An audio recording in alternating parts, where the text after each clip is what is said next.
Ms. Barinder Paul Sikha has done her bachelor's in education and master's in science. She has to her credit the Best Teacher Award by Bharatiya Vikas Parishad, letters of commendations, and an appreciation certificate from UNESCO Club for her outstanding work in the field of education.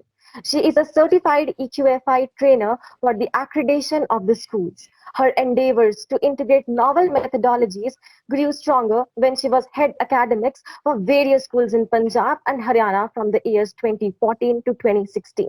With the continuous efforts and hard work, schools under her guidance won Econs Awards for Educational Excellence in the institutions by Econ Society in the year 2015. She has been functioning as a project director since July 2016 at Gyan Manthan Educational Services Private Limited and working tirelessly for the upliftment of the education system in various schools in Haryana and Punjab. Under her directorship, Mata Harki Devi Senior Secondary School, Odhan District, Sirsa, won International Schools Award by British Council for the session 2017 to 2020, and it has been accredited for outstanding development of the international dimension in the curriculum. We welcome you, ma'am, to Juana Studio Cityscapes.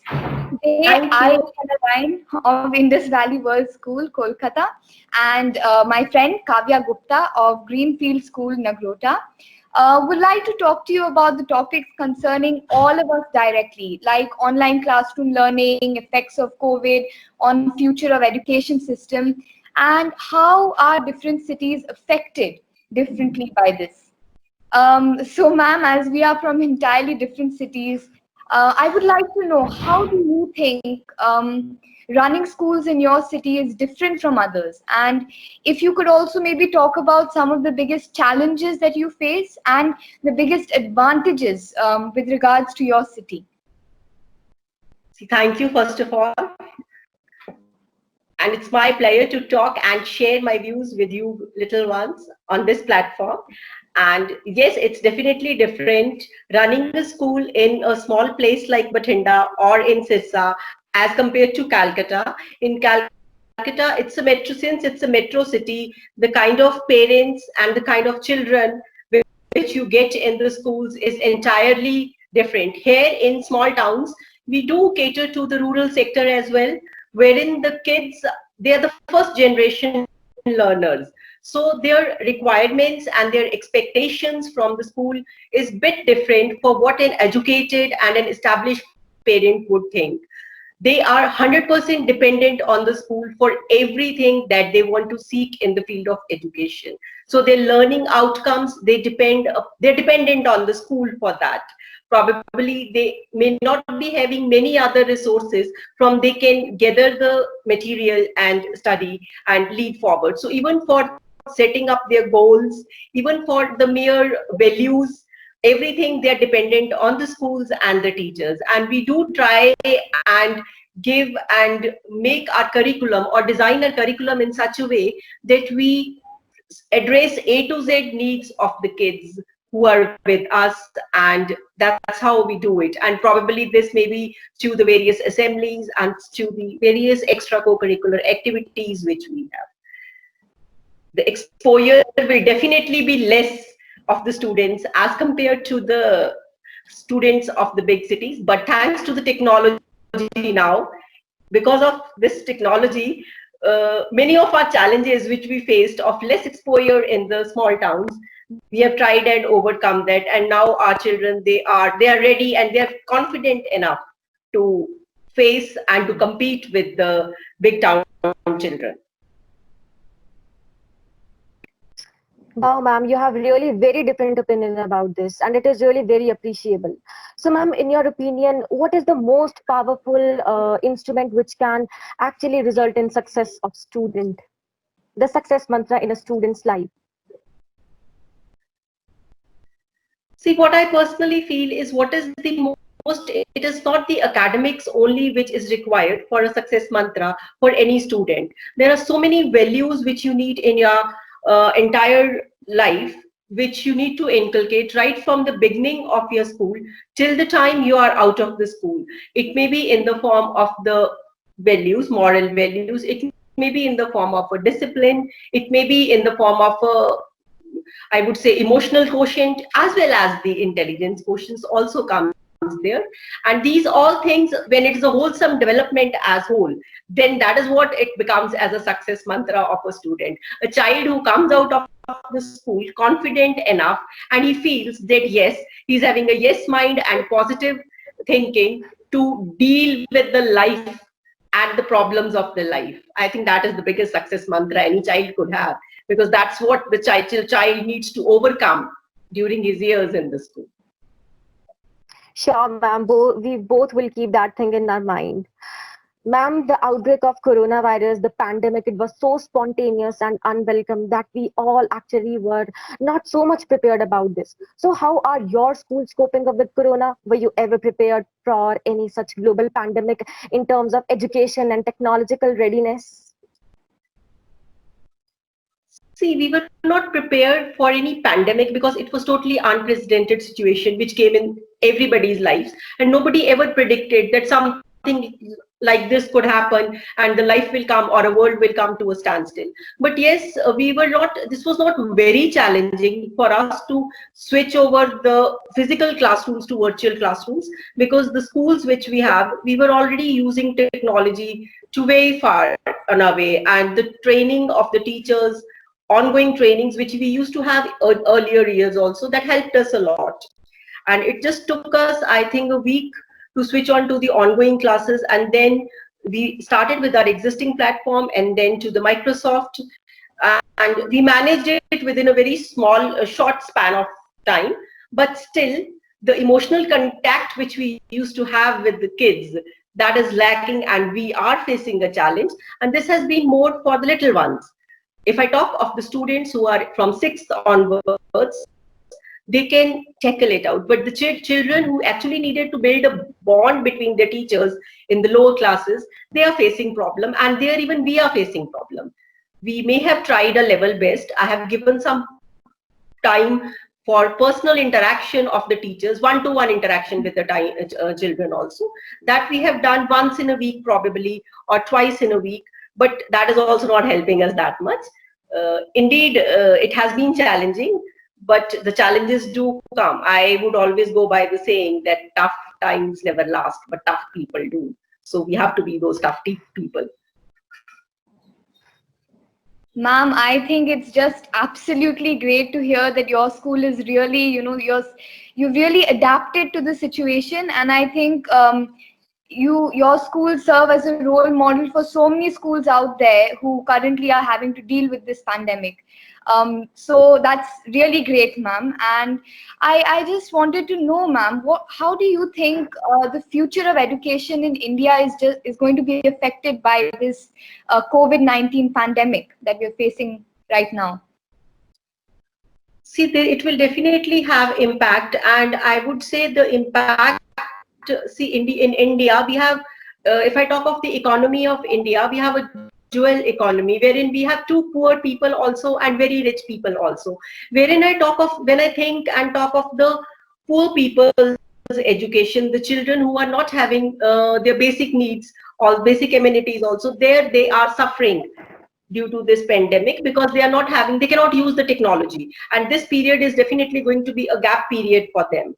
But the children who are blessed and who have they have enough technology assistance with them, and they can reach out to the technology, they definitely, for them, it has served as a boon also, because the technology which was not being used to its ample output, we have now started using it.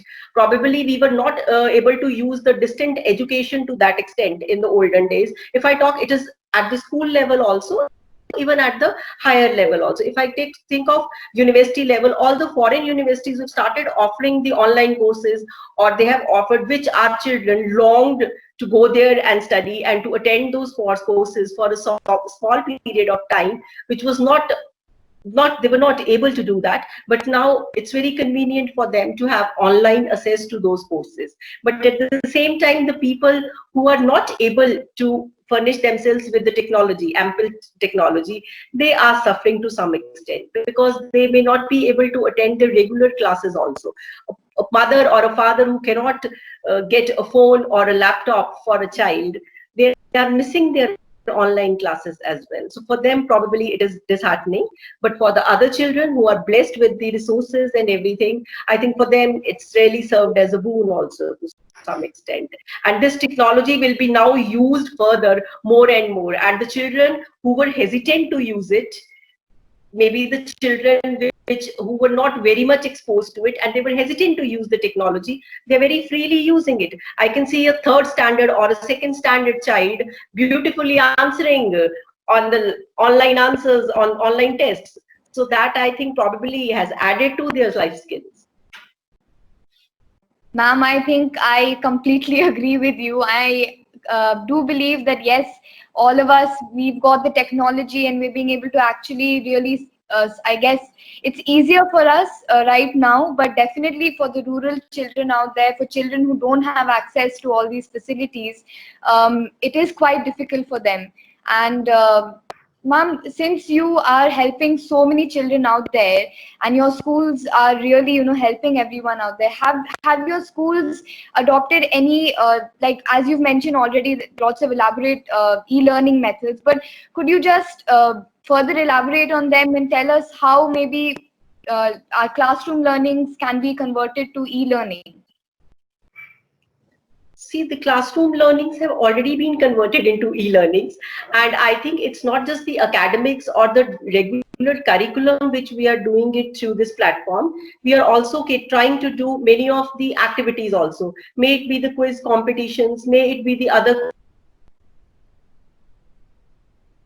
are actually all the performing arts is also happening on the e-learning only on this platform only, because they're sitting at their homes. For example, if I'm having a dance competition in my class, which was scheduled in these days, so the kids are preparing themselves and they are showing it to us, and we have the judges sitting online, and perhaps that's being done.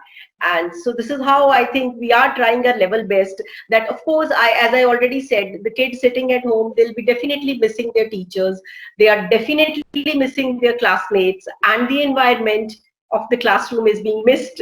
I hope you all too might be missing that. Yes. But yes, if I talk of the other things, like barring the physical environment or the emotional quotient, the other things, everything we can do it virtually now.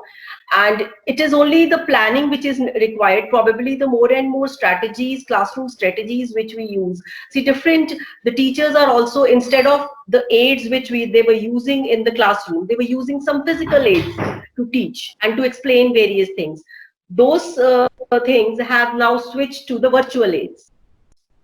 And probably now the things which are already available with us on the technology, or which are already available with us on the open source, they have been used more and more, and they have been explored more and more.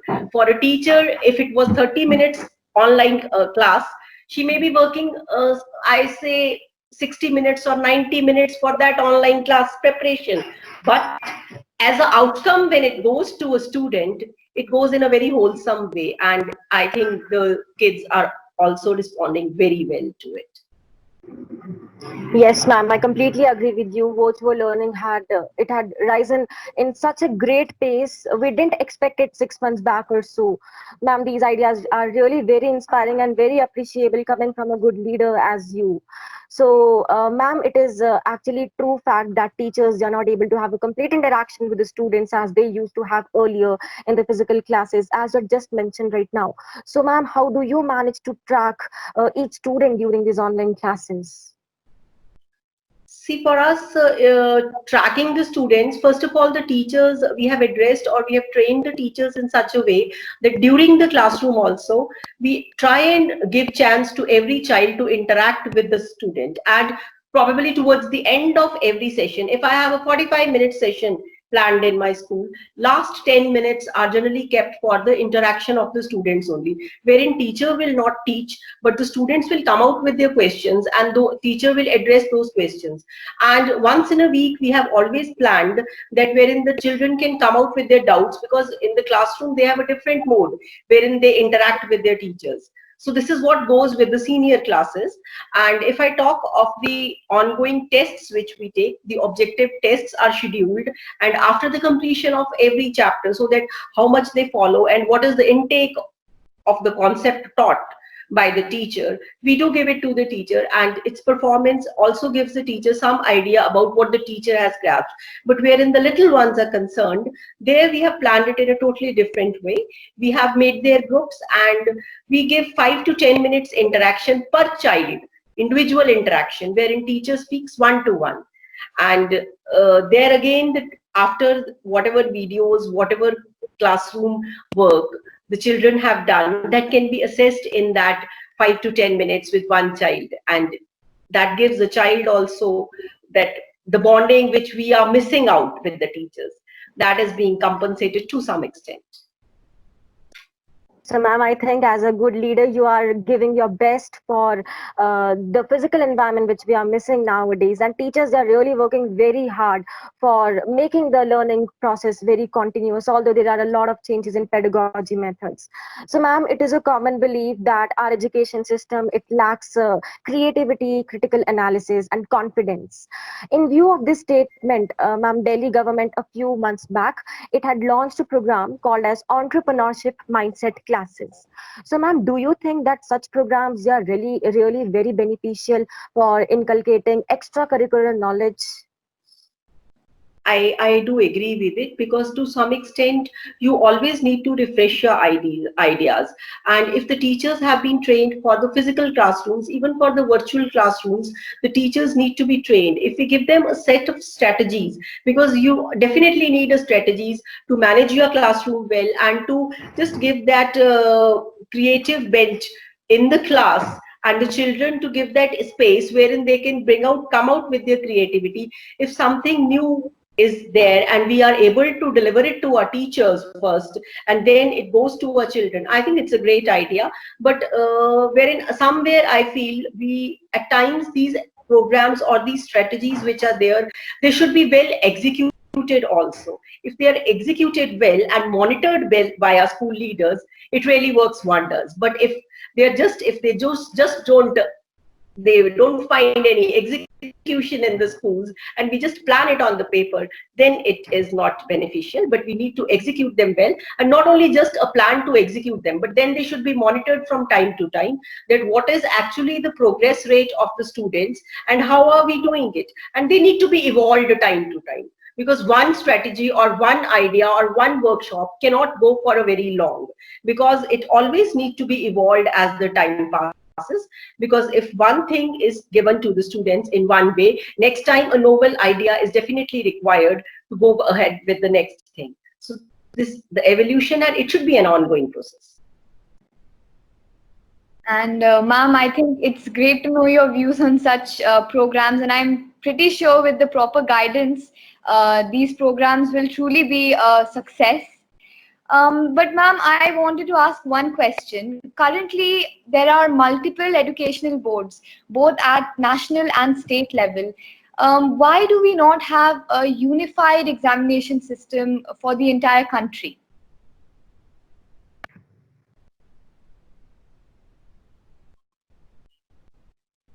I think from a student's perspective, and even from all the educators' perspective, that's a wonderful idea. If we have one platform wherein we are judging or assessing our children, I don't want to use the word judging, where we are assessing our children, it really becomes very easy for the higher education as well. And if our governments come to this platform, and since we are planning a new educational policy, if this could be also included in it, because I can understand our country, we have so much of diversity, and the language barrier is of course there in some of the areas, but still we can definitely have the patron of the board or patron of the examination can be one, and then it can be bifurcated province-wise or state-wise, but the main assessment criteria should remain the same, and the parameters should be defined and unified at the central level, even for the state boards, so that there is one uniform criteria wherein our kids, they go and appear for the board exams, and even when they have to go to higher education, they don't find any problem, because if that goes as one, then going across the country to any place, the kids will not have any problem, because when they have the same criteria and same parameters till class 12th, it becomes much more easier and stress-free for the kids. Well, ma'am, I think that is extremely good, ma'am, and it's been great talking to you, ma'am. It's an absolute delight to hear and learn from what you had to say. Thank you so much, ma'am, for your words of advice. This was Kavya and Eka interviewing Ms. Barinder Paul Sikhon, Director Gyan Manthan Educational Service Private Limited, Bhatinda, Punjab, for Juana Studios Cityscapes, signing off.